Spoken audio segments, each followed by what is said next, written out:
worked with my nation, the Squamish Nation, to move the schoolhouse from Kitsilano, Vancouver, the ancestral village of our people known as Sćwmélch'tstn. I was able to witness how the Squamish Nation and Renewal development can work together in partnership. Just under 100 years ago, after the yellow schoolhouse was built, the Squamish people were forcibly removed from that area.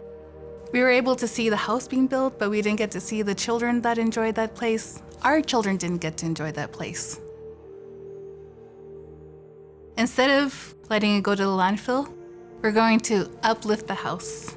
Xwmélch'tstn, to uplift and take this house and bring it to First Nations. We can reclaim this house. This was now an opportunity for Vancouver, the school board, to acknowledge that we did live on those traditional lands.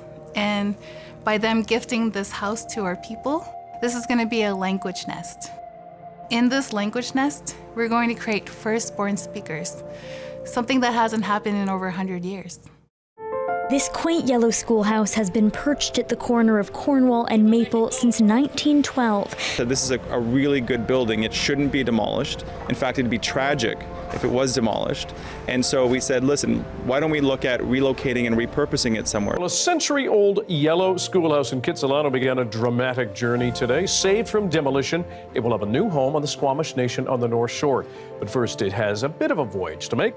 In front of a crowd of onlookers, the journey began Tuesday with a slow midnight crawl along Cornwall Avenue to Kitts Beach.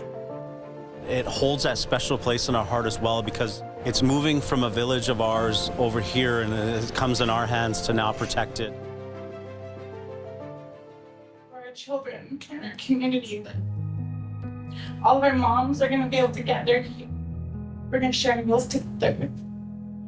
Our elders are going to come visit us here, and we're going to be able to share their stories. We're going to be able to share songs and dances here, and eat salmon and bannock, and and hear our legends and see our art all over the place, and have our community members share their wealth with our beautiful children.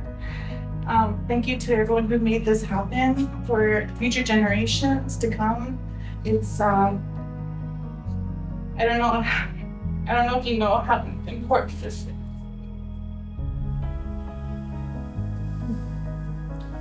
The language is on the brink of extinction. It could be gone. And if it weren't for things like this and efforts like this, I'm just so worried about it. So now I feel hope. I feel like we have something to look forward to.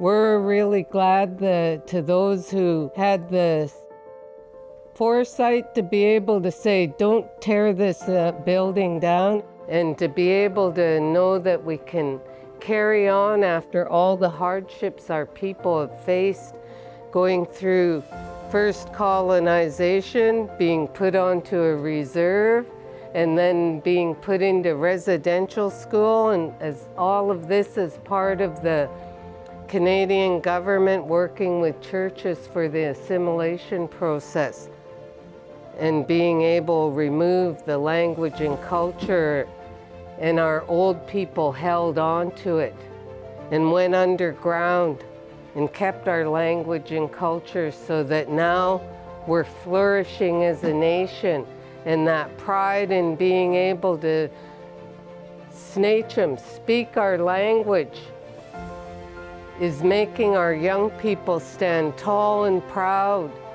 of who they are and where we come from.